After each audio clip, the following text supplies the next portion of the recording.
tertulia económica de los martes y será por temas hoy para diseccionar. Domingo Soriano, muy buenas noches. Hola, ¿qué tal? Juan Ramón Rayo, muy buenas noches.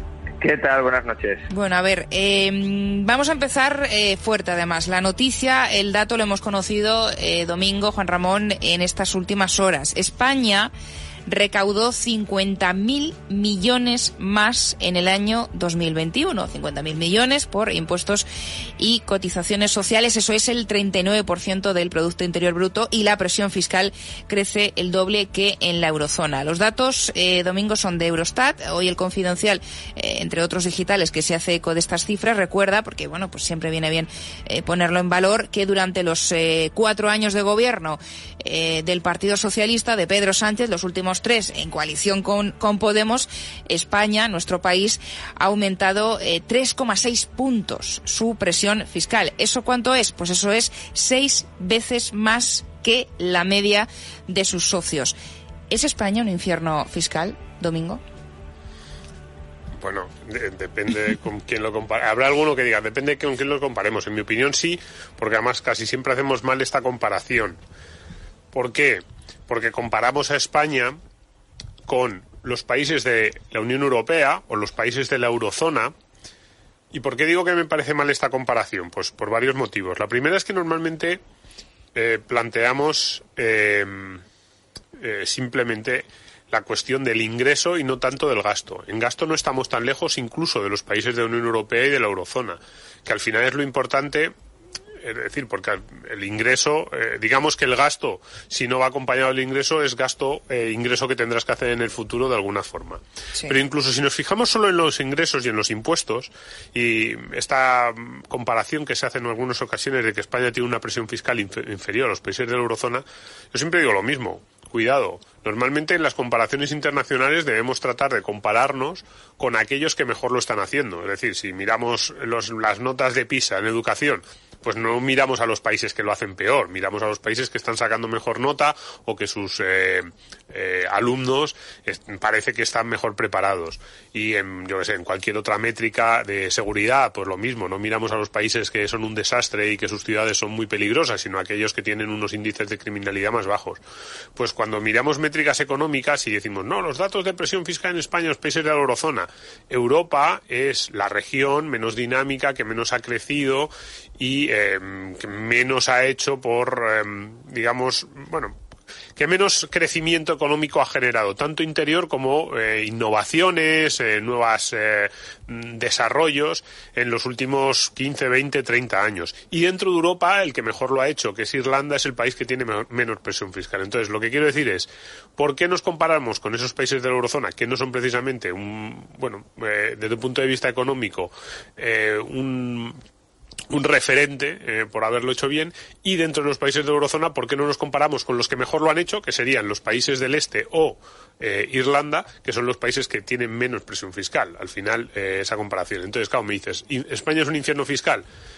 Habrá algunos que digan, no, hay otros que son peores, es verdad, hay países en Europa que tienen impuestos todavía más altos, pero en mi opinión sí, España es un país muy poco atractivo para cualquier persona que quiera trabajar, que quiera desarrollar un negocio, que quiera invertir. Los impuestos en España, además de altos, están muy mal diseñados, con lo cual entorpecen más que lo que es la pura comparación de tipos con otros países de la Unión Europea, y encima, en lo único que a lo mejor alguien podría decir, bueno, pero al fin y al cabo, encima tenemos menos ingresos, los impuestos son algo más bajos o recauda algo menos el Estado, pero si uno encima mira el gasto con ese déficit estructural, el gasto sí que estamos más o menos en la media, con lo cual sabemos que antes o temprano vamos a tener que recaudar lo suficiente como para ir pagando ese gasto, con lo cual ninguna buena noticia. Y que este gobierno haya subido la presión fiscal no es ninguna sorpresa, porque era uno de sus objetivos, es que ellos mismos lo declaran. Eso también es verdad. Rayo. A ver, efectivamente, si nos comparamos con los países del mundo, porque a veces hablamos de Europa y establecemos la comparación con Europa como si, pues el resto del mundo más o menos fuera como Europa y por tanto esa comparación no estuviese ya sesgada, ¿no? Europa es la zona económica con impuestos más altos del mundo y por tanto no estamos a la cabeza de la zona económica con más impuestos del mundo, pero nos vamos acercando cada vez más. Entonces es verdad que dentro de esa zona económica infernal en materia tributaria no somos los peores, no somos los que tenemos los impuestos más elevados. Hay otros que están todavía peor, pero este gobierno sí nos está acercando rápidamente a esos niveles de ser los cabecillas del infierno fiscal mundial, ¿no? Yo creo que ese es el dato más importante que hemos conocido hoy, ver cómo el gobierno está extrayendo más recursos de la población, porque cuando sube la presión fiscal lo que significa es que se están extrayendo más recursos de la población y los está extrayendo acercándonos a esa media europea de la que hace algunos años estábamos bastante alejados. Y nos está acercando no porque los ricos paguen muchos más impuestos. El impuesto a las grandes fortunas, por ejemplo, que va a recaudar una nimiedad según el propio gobierno. Estamos hablando de que la presión fiscal está subiendo más de 30.000 millones de euros y demás. Bueno, el impuesto a las grandes fortunas va a recaudar, no llega a 2.000 millones de euros. Por tanto, está claro que no podría venir de ahí, pero es que, como decía, el impuesto a las grandes fortunas no estaba en vigor en 2021. Por tanto, ni siquiera podemos decir, no, es que se han subido mucho los impuestos a los ricos y España recauda más. No, este dinero viene esencialmente del conjunto de la población española. En el año 2021 vino del conjunto de la población española por un mecanismo que es la inflación. La inflación ha hecho que todo el mundo pague muchos más impuestos vía IRPF, vía IVA, de lo que le correspondería. Pero bueno, si esto fuese una consecuencia, digamos, no esperada, no anticipada por parte del gobierno, pues uno podría esperar que lo corregieran en el futuro.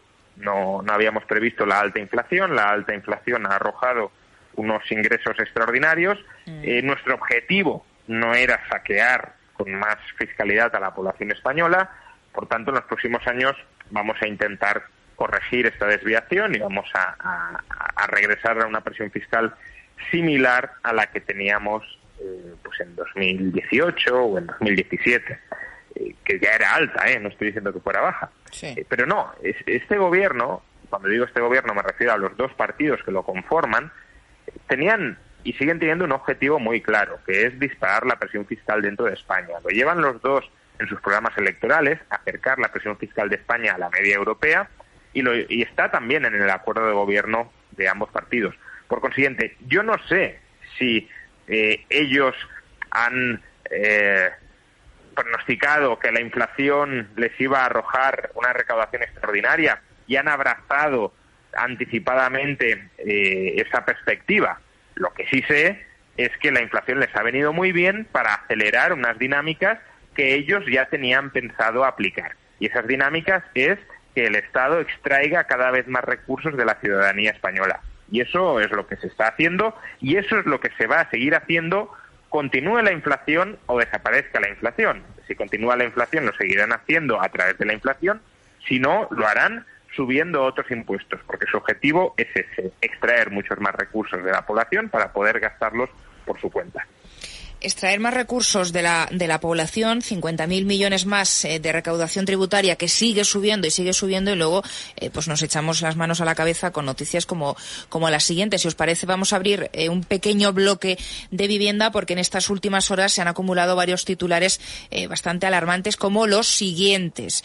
Alquilar ya es financieramente inasumible en la mitad de las provincias españolas. El esfuerzo requerido supera el 30% de los ingresos totales por hogar en 25 de ellas. El 50%, el 50,4%, estos de los que tienen hipotecas, el 50,4% asegura que ya paga más por la hipoteca. Esto sumado que ayer supimos además que el Euribor se ha disparado al 2,6 en octubre. El escenario, Domingo, cada vez es más negro. Ya ni siquiera podemos optar por una de las dos opciones, o alquiler o hipoteca, como pues un mejor, ¿no? Más factible, con más posibilidades. La cosa cada vez se vuelve más negra. La gente tiene que hacer un esfuerzo mayor. ¿A dónde nos lleva esto? Bueno, que está claro que el primer coste que tienen que afrontar las familias, que es el de la vivienda, tanto a través de una renta del alquiler o a través de una hipoteca, va a subir para la gran mayoría, es una evidencia, y que eso va a suponer pues que va a haber mucha menos renta disponible para otras cuestiones y que va a suponer problemas para llegar a fin de mes para muchos hogares. A ver, son dos problemas diferentes en realidad, aunque evidentemente confluyen y además se retroalimentan uno al otro. Son diferentes porque, bueno, el coste de la hipoteca, el hecho de que te esté subiendo el Euribor, pues viene más pues por política monetaria. Podríamos hablar de la inflación, del efecto que eso tiene, cómo el Banco Central Europeo está o no está obligado a subir los tipos. Bueno, digamos, sería una discusión. Y luego está la parte del alquiler. La parte del alquiler está claramente incentivada, podríamos decir, no sé si decir incentivada o empujada por las decisiones de un gobierno que ha decidido intervenir de forma masiva en el mercado de la vivienda y además intervenir de la peor manera posible, porque no es intervenir tratando de que se dispare la oferta, generando seguridad jurídica a los propietarios, facilitando que promotores de obra nueva o de rehabilitación pues pongan en el mercado las muchísimas viviendas que se podrían poner en el mercado en España, incluso en grandes ciudades como Madrid o Barcelona, que no hay tanta vivienda vacía como se dice cuando se dice, no, en España hay mucha vivienda vacía. Normalmente están en sitios en los que la gente no quiere vivir. Claro. Pero incluso así en Madrid y en Barcelona hay muchos espacios que podrían rehabilitarse como vivienda, mucho local comercial que podría también tener otros usos, incluso solares en Madrid. Uno se pasea por Madrid y le llama la atención que hay muchos edificios abandonados o solares que podrían también ponerse en marcha, y ya por no hablar de proyectos o promociones en las afueras o en la periferia de las ciudades. Y este gobierno ha decidido no facilitar para nada que todo ese posible nuevo parque de viviendas se ponga a disposición de los ciudadanos, y además los que ya estaban, el parque de viviendas que ya existía, ha decidido complicarle la vida a los propietarios y lanzarle o por lo menos generarles la duda sobre cuál sería la seguridad que ellos tendrían respecto de su vivienda en el caso de que hubiese problemas con el inquilino en un futuro. Con lo cual, ¿qué está ocurriendo? Pues que hay menos oferta de vivienda disponible y la que hay mucho más cara. Porque claro, el propietario dice, para yo superar los riesgos en los que ahora me estoy metiendo, y son riesgos al alza por cuestiones legislativas, pues el propietario va a pedir más. Entonces, claro. Efectivamente, no dejas que haya nueva oferta de vivienda y a la que ya existe le pones trabas, pues es lógico que te ocurra esto. Y tampoco facilitamos, porque dices tú, el tema de las hipotecas. Quien ya esté pagando o asumiendo una hipoteca variable, ya sabemos lo que está ocurriendo con el tema del Euribor, sabemos los problemas que está habiendo también para cambiar la hipoteca variable a fija, pero que tampoco hay opción para entrar ahora de nuevo y comprarte un piso. Los jóvenes, jóvenes o quien quiera acceder a la compra de vivienda, tampoco es un buen momento. Cada vez se complica más, incluso negociando con el banco las pocas ofertas de hipoteca fijas que pueda haber en determinadas entidades. También ahí se complican las gestiones, y todo esto con la banca a rayo, cerrando el grifo del crédito y endureciendo todavía más las condiciones. Sí, a ver, yo distinguiría dos cuestiones, ¿no? La primera es, para que se pueda comprar algo, ese algo tiene que existir. Con lo cual, hay un problema de oferta de vivienda, de oferta real de vivienda en este país, y por mucha financiación que podamos dar, si no está el objeto que queremos comprar o no está en suficiente cantidad como demanda hay, pues no lo podremos adquirir. Y si hay más demanda que oferta, subirán los precios, ya sea el precio del alquiler o el precio de compraventa. Entonces, esa es una cuestión que la ha descrito muy bien Domingo. Pero luego hay otro tema, que es el que estás sacando tú a colación, y es, bueno, de aquellas unidades de vivienda que existen, para poderlas adquirir necesitamos financiación.